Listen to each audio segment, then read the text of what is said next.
Is it okay if I pray before I start? All right, let's pray. Father, thank you for this time, again, for this opportunity to speak to your people.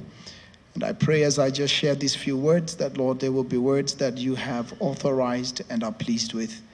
Thank you for the sacrifice everybody has made, and may they make the necessary sacrifices for advancement in their lives. In Jesus' name we pray. Amen. So a few lessons I've learned. I was asked to talk about how to create wealth. I think that is such a vast subject. So I think I'll try and make it a story and at the same time give you some information, because information is power. And what Centonomy is doing, and that's why that number, M-Pesa 986850, is an important number for you to remember, is that it's the simple things. There are very few people who can tell me how hard life is, because I've seen hard life. I've been a waiter. I've been a watchman in another country. You know, it's one thing to do those things in your home and you can go back to your father's house. I once remember selling perfumes outside a mall and the watchman chasing me. This is why today when I go to a restaurant, no matter how mean the waiter is, I think I'm an extremely generous tipper, because I know where I've come from and I can understand a waiter's bad day. Because when I waited tables, there were people who'd come to a restaurant and be very, very mean. The people who'd come to a gate and be very, very mean. So I think one of the things I've understood is how to treat a janitor and how to treat a CEO. And both treated with dignity. I pray that whatever wealth you make and whatever you create, treat people with respect. One of the dangers I see with Kenyans is I think we are angry. I've been watching the whole tweet about Manu Chandaria. Manu Chandaria is a friend, and it has really saddened me to see how Kenyans react to somebody's misfortune. This is one of the most philanthropic men I've ever met. One of the most philanthropic and giving families. So many children go to school, so many people. And I'll tell you about business. It is possible when you're dealing in the billions to refuse to pay because you want to restructure your company. It's okay at a point in a company when you're in the billions to actually file bankruptcy so that you can reorganize yourself. And I think in Centonomy, when you start talking about those high-end things, people need to come to an understanding that sometimes maybe you want to hold off on paying 6 billion so that you make 9 billion and pay off the 6 billion in a year. You can use the advantage of the law to restructure. So I think we've really bashed people who have meant to do good for us. So I pray that we can reduce on our frustration and anger, but I can understand sometimes when there's no prosperity in a nation, then, or minimal prosperity, and my view of prosperity is very simple. I don't think being prosperous, because I have this very interesting hat I wear of being a pastor and being in the marketplace. Prosperity for me is not having 1 million shillings in your account. It's not being a millionaire. Prosperity is the ability to live in a country where you can ride a bike, go be a waiter, and own a home, and your children go to school just fine. In my view, it's getting to the place where things can stabilize no matter what job I do. So let's start off with this presentation. Let's hear where things go. So I want to talk to you about different levels of intelligence. Very quickly is what you call academic intelligence. And this is a friend of mine who helped me see this so amazingly. You can talk about academic intelligence. You can talk about emotional intelligence. You can talk about social intelligence. But according to Dr. Wale, the highest level of intelligence that you can actually have is spiritual intelligence. And so I pray that you can use other people's experiences to also build up on your intelligence, because if somebody has gone through something, you really don't have to go through it. And the purpose of learning and to take the posture of a student is to be able to grow in another person's experience. You can never grow beyond what you don't respect. And so that's something I live by. And there's a misconception, I think, a lot in Africa, that once intelligent, always intelligent. I tell you, it is not true. You have to keep learning. You have to keep growing. The stock markets are changing. Things are shifting. So I built this company. Next slide, please. I built this business. When you look at our headlines all the time, just keep going. It will eventually put up the different. Looking at Kenyan news is depressing. I think looking at news headlines anywhere is depressing. But particularly Kenya, before the handshake, watching the news was just keep going. Look at that. Remember? Everybody was talking negatively about Kenya. So when I was building my business, this negativity, and I think we live in one of the most amazing countries in the world. It takes you going out to appreciate what's in here. And I started Mode. Mode stands for mobile decisioning. I built that business as a founder. Before that, I'd started a business which didn't do too well. And I'm glad I learned that lesson. In fact, Washeke, what I used to be invited for a lot was, can you come and talk to us about failure? Everyone used to invite me and say, we want you to come and talk about failure. I said, there's nothing to exonerate. There's nothing to be so happy about with failure. It sucks. And the reason I started my first company is because I was upset with my first boss. And I started a business because I was angry. Let me tell you something.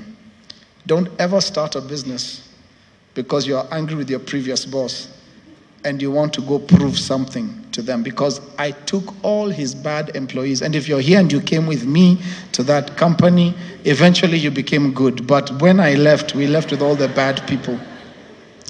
And, they all came and told me, come, let's start this thing. You understand, you know what is needed. I realized later, motive is key and essential to why you do what you do. And so through that business, I raised money locally. I raised money from some Kikuyu mafia.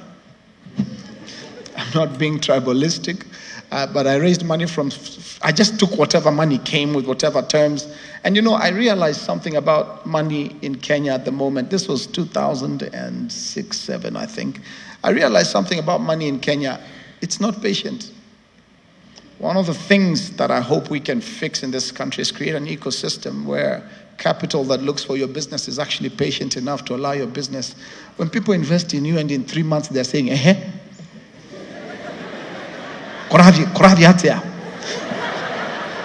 just know you're in trouble. And that was the attitude of my first business. So, you're going to have business meetings to meet a new investor so that you can buy out this investor, and you spend 2 years just flipping investors, bringing no value to business. It was a good experience. I was young, and it's a very dangerous way to raise capital. So I hope I get to the point of my presentation where I'll talk about raising capital. So I eventually, we had this amazing South African group. They came. They said, Julian, we want to invest in your business. So finally, I was like, yes, I finally found the right money for Quest. And I said, let's do it. And I came to my shareholders. I painted this picture. We're about to do something big. Now, another thing I learned is don't build your business on just visions. As much as you have to have the vision, you have to be careful. Because I'd come and meet my shareholders and say, this is where we are going. We're going to employ now. Because I'm a pastor, I have a soft heart, I think. I don't know if those who've worked for me would say that. But, these visions people have. I want to employ 10,000 people. It's a good vision. But let me tell you, that's not a business. That's not a business. You cannot say that the vision you have for your business is to employ 10,000 people. That's not a business. All right? That's maybe a church, but it's not a business. A business needs to have certain fundamentals that work. And so it's not about how many, because I still hadn't fully. So in Quest, I had brought in employees. A relative would call and say, "Mana kwa niko na nani hapa, amemaliza ndio mtume hapa, lete." Being nice is not necessarily a good business attribute. All right. Anyway, I need to make some sense in a minute so that at least you think I'm smart. So I moved on. I went. The South Africans came. They did their due diligence. They were happy. I said, we're pumping about $3 million. That was the first time someone had spoken in another currency about my business. Finally, I was like, Kenya shilling over dollar kuja. And so, we sat down, started analyzing. They did their numbers. They were happy. The group chairman flew here. People take you out to dinner. Man, you should have seen my walk had changed. My talk had changed. Nilikuwa naambia watu sasa, mimi nimeacha mambo ya Kenya shillings. Anyway, they came. And the other thing I realized very quickly about business is building castles in the air before things have been signed is dangerous. I had made plans. Our offices were at International House. I went to Chris Kirubi. I said, I want 2 floors. Because people had told me we are coming, get space, get the floors, but we hadn't signed anything. So I went to Chris Kirubi. I said, but here 2 floors. He said, huh? Because our office then was just, a small office that could fit 30, 40 people. Now I'm busy telling him I want 2 floors. He's like, okay. They give me the paperwork, we signed. South Africans are flying in, they come, they look at the office, they shake their head, they say, good. And this was a South African traded company on the Johannesburg Stock Exchange. So I wasn't talking to,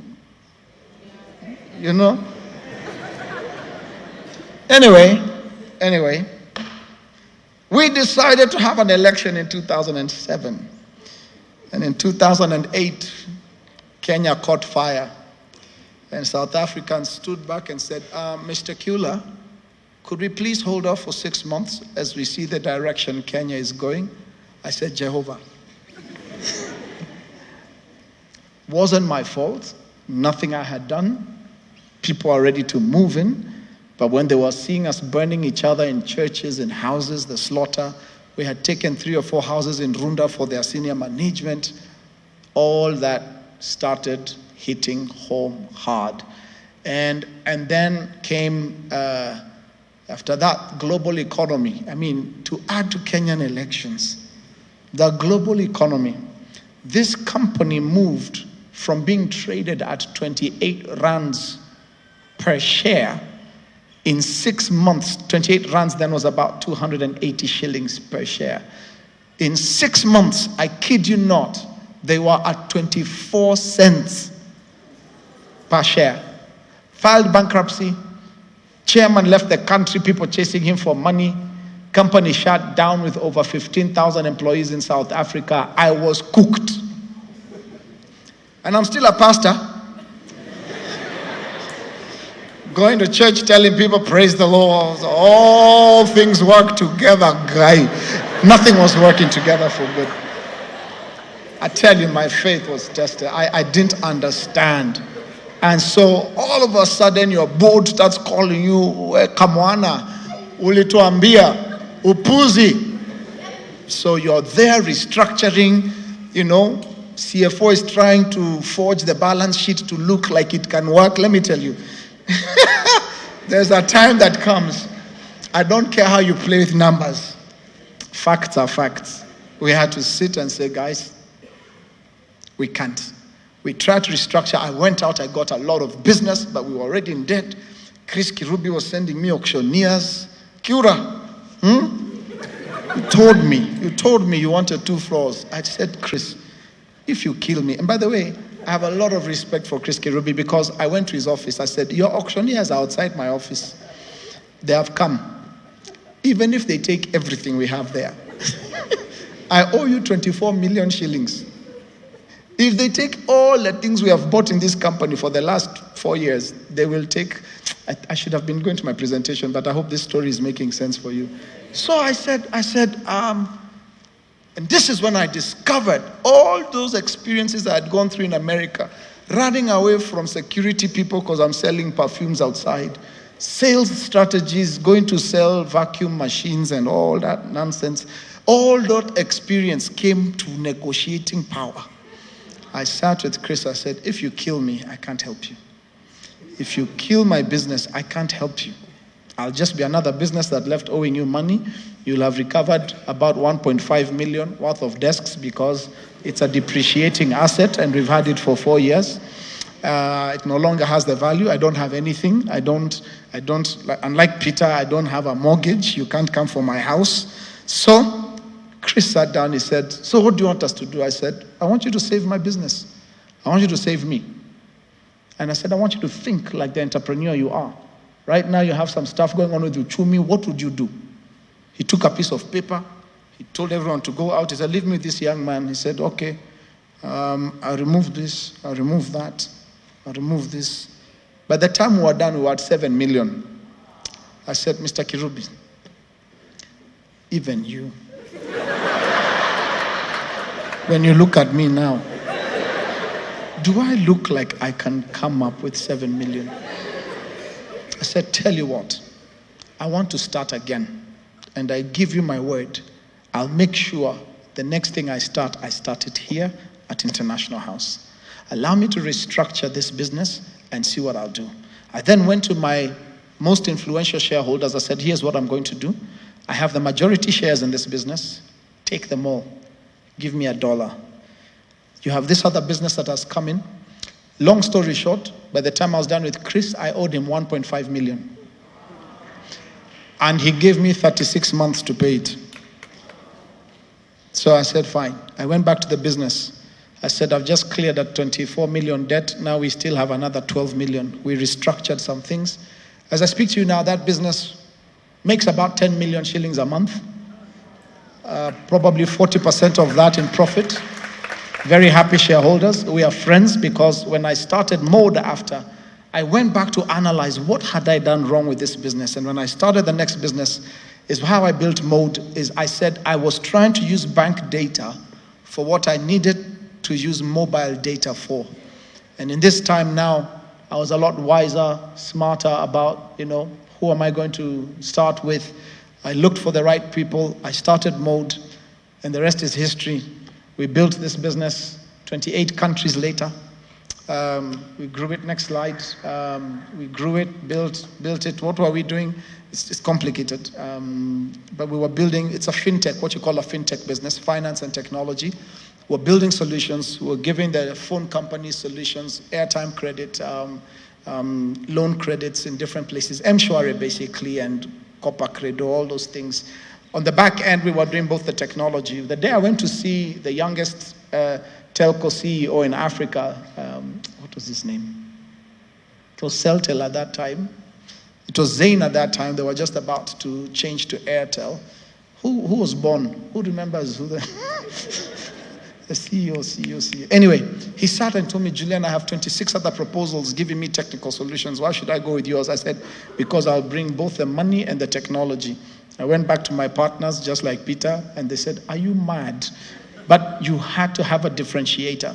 So we built this business. Most of you borrow from these phone companies in terms of airtime and all. You don't know that on the back end, there's a bank, which is us, and there's a technology, which is us.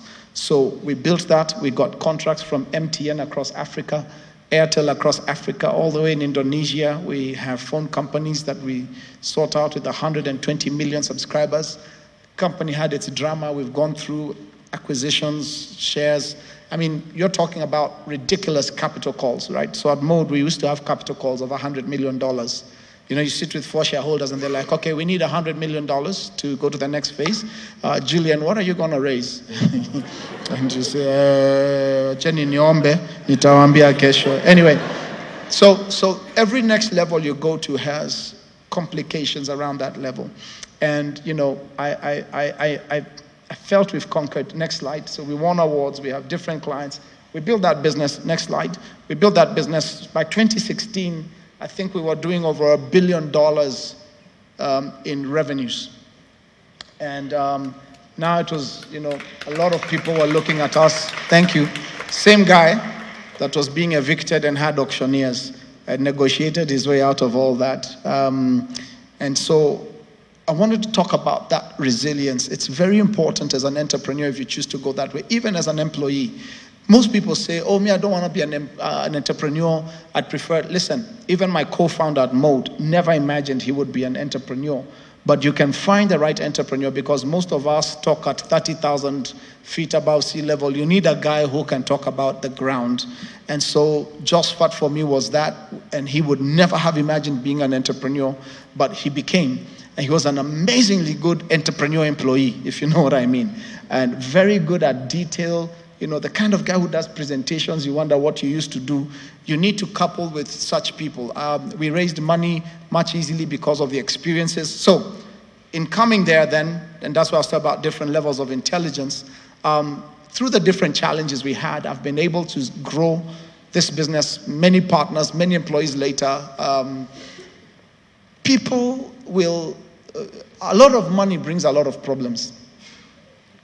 So you also need to prepare yourself for complicated structures, complicated discussions. And around 2015, I found an employee of mine crying. And I said, what's going on? A very, this go-getter, this one who you never see. And I found her outside just crying, pretending she's not crying, but she was crying. And I said, come, talk to me. What's going on? Said, my husband has messed us up. We're about to lose our house. It's about to be auctioned. I said, okay, come talk to me.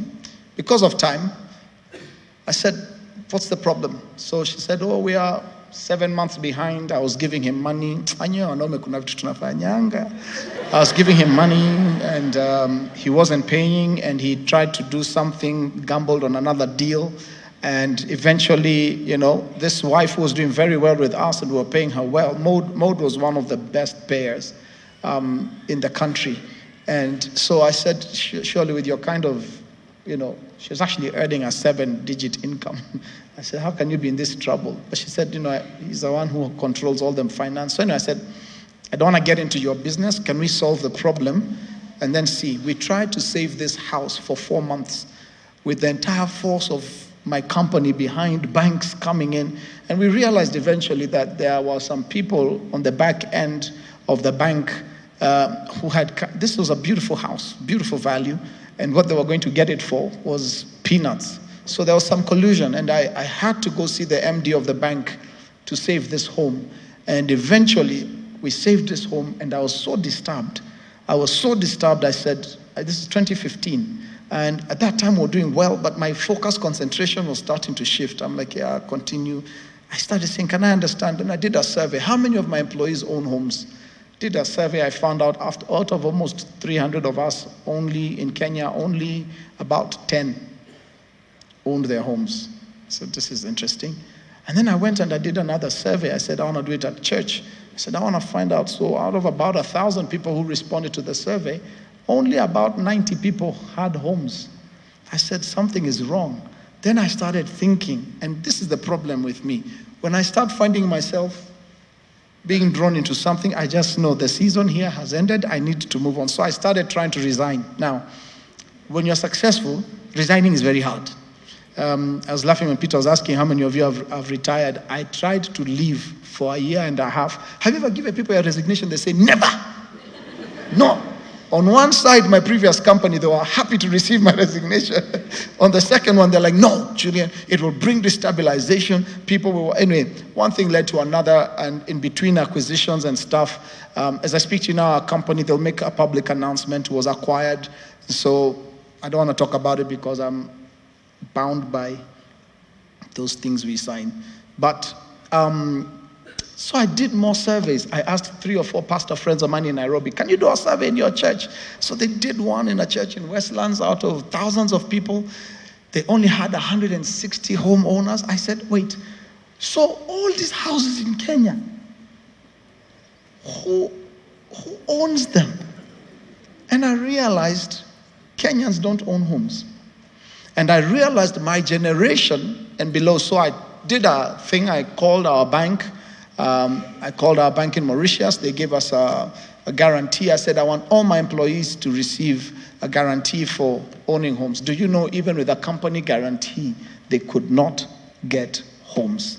A part of it was our stupidity on how we structured the whole credit bureau stuff. Anyway, that's a story for another day. And so I realized we have a problem in Kenya. If this becomes a renter's generation, then everything's wrong. I then did a survey at our church. I realized most of our members used to live in South B, South C. Most of them have sold their homes in South B, South C. I won't tell you to who. I'm sure you can guess.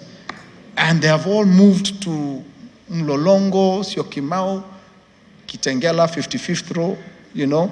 Everyone's being etched out of the city, and yet they're bringing their children every morning. Children are waking up at 4 a.m. to come to the city to go to good schools. So these people are moving out, but they still want the best for their children. I realized we have a problem.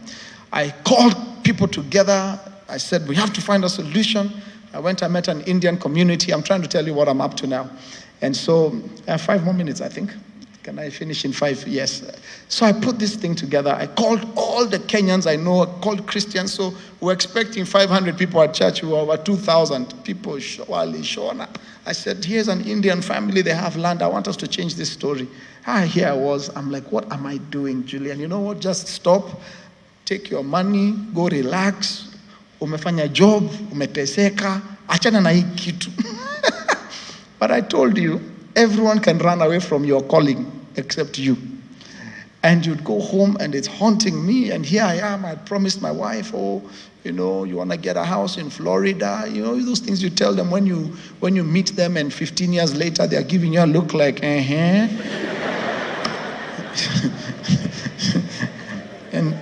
you're like, God is giving me another vision. And she's like, I know he needs to talk to me also. So anyway, and here I am now starting to, when I travel for mode, I'm going to Philippines, I'm going to Indonesia, I'm looking at structures, how have they done their housing? I go to Dubai, I'm checking out. And I came back and I was like, oh man, something needs to happen in this housing sector. So anyway, cutting many details out, we start looking at solutions. I call people, I say there's an Indian family, they have land in Limuru, they're happy to sell to us. Christians come, we form a big group. And the Christians came and they said, yes, let's do it. And they come and then they look at the pastor, they're like, pastor, hizi story tumesikia kutoka pastor wetu, lakini hatutaki, you know. And some of them are like, how will this work? How will it? And I understand the fact that a lot of projects have been tried and are not working. So I started looking at this. Then I negotiated with these Indians. They had 400 acres of land. I wanted us to build 2,000 houses. I wanted us to rethink mortgage, because the problem in Kenya is not that Kenyans don't have money. The problem in Kenya is affordability. And there is a madness in Kenya about land. And if you're here and you're a developer, part of the problem is the greed of those who are selling these houses. It doesn't make sense.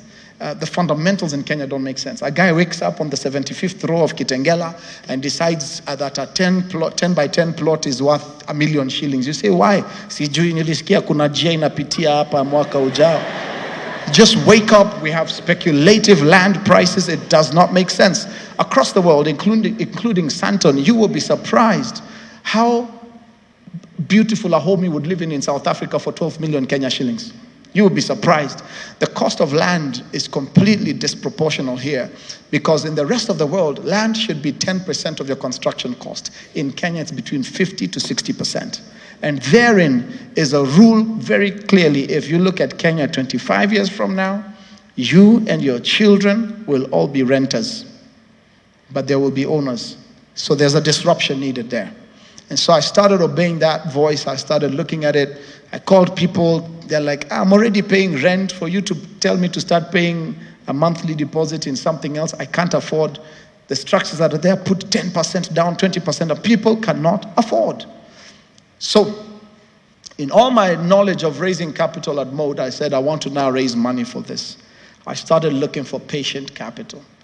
I had built a reputation. I had built relationships. And now I understood why I was both in the priesthood and in the marketplace, because there's a merger there when you start thinking about the communities and how people are going to live.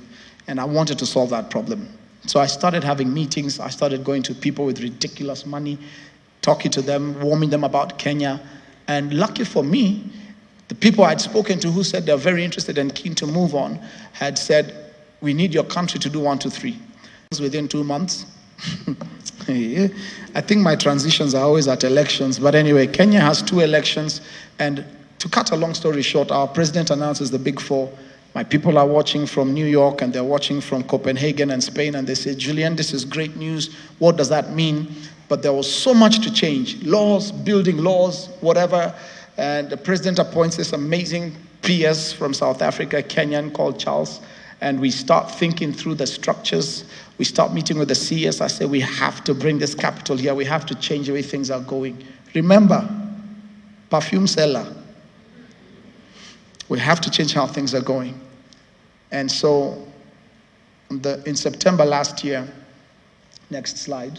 In September last year, we signed in New York. I think the one on the screens is still on the previous one. We signed between a group called Sustainable Housing Solutions and the United Nations Ops. We had to bring a reputable group like UN Ops because people will not believe if the UN is not there. And then my company, Kyula. And this was us, next slide, signing in New York for the delivery of 100,000 houses over the next 10 years in Kenya. I didn't come to pump myself up. I'm trying to give you an understanding about purpose and causes. If what you're looking for purely is bottom line, you will chase money. There are 2 kinds of entrepreneurs. The ones who just want bottom line and to survive so that they can pay rent, and the ones who want to solve a problem. And so we signed for these houses, but not just government houses. We also committed on top of 100,000 government houses, we will build 100,000 private houses. And the disruption we're bringing, if you're here and you're a banker, please listen carefully. We've raised enough capital to basically give people 20 years to repay. With my belief as a Christian, I actually believe, again, bankers forgive me, but I actually believe interest is not a kingdom concept. And so I believe in the Abrahamic covenant. What we've done is we're going to give people the ability. I don't want to speak before you start to see all the PR from next month and the media stuff, but you should be able to go out and buy a 5 million shilling beautiful bungalow and not be sold that house for 25 million shillings. And you should be able to afford to pay for that house over a 20-year period where it's less than 25% of your income. I went on an aggressive land banking, I was just going around trying to buy land in different places. We don't want to tell people what we are doing because then they'll shoot their land prices like crazy. But we break ground this April. And so we decided whether the government is doing this or not doesn't matter to us. The team that we're with said we are building anyway. And so, because government is government. I love our president, I love what they're doing, but we want to build in Kibera, we want to build everywhere. So government has its solution, we have ours. What does this mean? From steel industry to cement factories to Kenyans getting work to how we deliver on this promise is that a 10 million house, which you will find in this market being sold to you at 50 million, it should cost you 10 million. By the way, building houses is not expensive. It should cost you 10 million if you figure out a few formulas and you're able to do it in mass. You, my fellow Kenyan, should be able to pay about 60,000 shillings a month for that house. I want to get you out of Kileleshwa, where you're paying rent, and get you out of a place you'll never own to a place where you can pay rent to own. We've changed the formula to where the only requirement is a 2-month deposit. So, what does that mean? The disruption you need to think through. I've told you a lot about me so that you can realize that solutions are brought by people who are not necessarily geniuses. Take care of your name. Don't run away from your debts. Speak to who you have to speak to. Be honest, be sincere, let people see who you truly are. You can imagine, for these last 2 years, with the reputation I had already built and all the awards I had won, I've been extremely dismissed by the big shots in this country. The ones who do big projects are like, no, Julian is just talking. Now they've seen us signing, now they've seen us moving, and guess what? I don't have real estate experience. Just like I didn't have technology experience. It's about a passion that you need to fulfill to solve a problem. And I've said to them at church, I've been a pastor for long, and I've been one of those who told people 10 years ago, I see God giving houses. But I must confess, after all these years of preaching, I have never seen a house fall from heaven. Houses are built by men. He gives you the ability to do what you can do with your hands so that you can be a blessing to people. And in this next phase of my life, for me, it's not about bottom line. For me, it's really legacy. It's about what shall we do to disrupt how Kenyans are living. I don't think it should be a testimony to own a home. The same way it's no longer a testimony for your watchman to own a phone. In the 70s, my mother was a teacher, and a teacher could afford a decent house in Buruburu. So as we think through disruption, please allow me to leave you the presentation. It has a lot of good information. Again, just go to 2 or 3 slides after. Just so you know, nilikuwa nimeweka vitu tight. You know, how to source capital. Can I leave this with you guys and pass it on to whoever would like to take a read? It has a lot of information about how to raise capital, your positioning for capital, how to find the right capital. I've been able to raise capital at a ridiculous interest rate for the next 25 years. Patient capital, humanitarian capital. And let me tell you, our houses will not be leaning finally on the other side because the United Nations is involved. Our homes will be decent homes because if you give a human being decency, if you treat a human being well, if a waiter can come from Java and be going home to their house, if a student can come to University of Nairobi and have a decent studio that they can call their house, Centonomy's vision of helping us understand how to invest for the future becomes affordable. And all of a sudden, Peter, we will not need a chama to own real estate. It will just be how much disposable income you have as an employee or as an employer to change how people live. So with those few remarks, and with, of course, there's one slide I want to show you. Just keep going. There's one slide I want to show you. Just keep going. Keep going. Perspective. Life is lived through perspective. It's lived through perspective. Just as much as many people are looking at those big elephants, that lion there is saying, this is lunch. And as you look at life, don't allow life's challenges. When I started 2 years ago, I've lost a lot of friends because of this vision. They're like, Kyula. You've made your money. You're not the jack of all trades. Stop while you can. Us guys have been in this thing for the last 15 years. Hii kitu ya manyumba tunaielewa, uijui. Let me tell you, you must go with your call, with your passion, and with your understanding of what God called you to solve. Because I believe now I can live my life saying 100,000 or 200,000 families. And by the way, this changes real estate in Kenya. For people who want to still sell houses for 100 million, their day has come. There is a place for something to have to shift. When my father had his first mobile phone, I mean, he was like a rock star. I mean, we used to go places. I want to stand next to him because he had a mobile phone. But the day you demystify what is a mystery, then all of a sudden you change the way people see and live. And my prayer has always been, can a watchman own his own home? We'll do it in Kibera, we'll do it in Muthaiga, we'll do it all over the nation. But the truth is, there are things you can change. And I know I've talked about my thing. The question I leave you with is, what's your thing? God bless you. Thank you.